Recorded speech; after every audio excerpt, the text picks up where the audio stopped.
Oke teman-teman, assalamualaikum warahmatullahi wabarakatuh.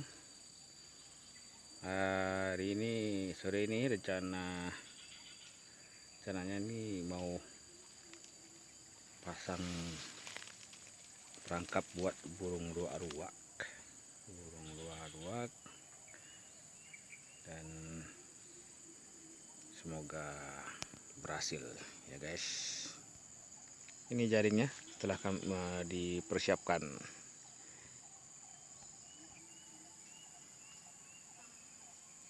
Rencana itu mau dipasang dekat tepi sawah, ada paritnya.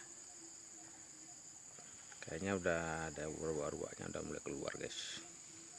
Keduluan burungnya keluar dari kita nyampenya. Oke, bentar mau dipasang dulu. Oke teman-teman, jaringnya sudah selesai, kita pasang,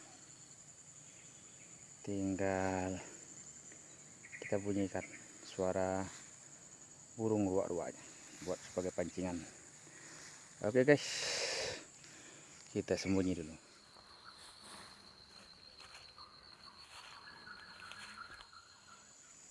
Oke bro, udah kedengeran suara.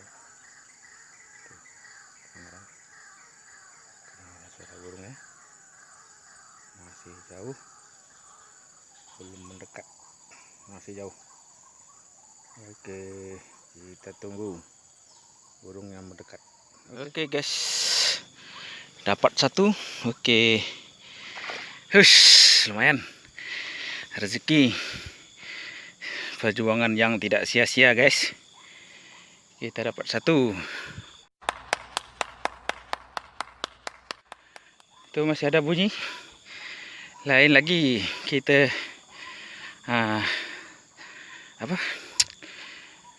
kita tangkap ini dulu, kita amankan, dan kita panggil yang satu lagi. Oke guys, berhubung hari sudah gelap nih, kita pulang dulu. Soalnya walaupun masih banyak sih kadang-kadangnya ruak-ruaknya. Cuma dapat satu hari ini guys, lumayan buat pancingan besok. Jadikan umpan dulu, kita pakai jaring yang agak lebar lagi, sama itu biar nggak lolos lagi kayak tadi gitu. Jadi 2 ekor lolos karena jaringnya terlalu kecil. Nih hasilnya hasilnya cuma dapat satu, lumayan lah. Lai bau bejo jaya pala pepaya. Oke guys, untuk hari ini sekian dulu. Mana terompa tadi.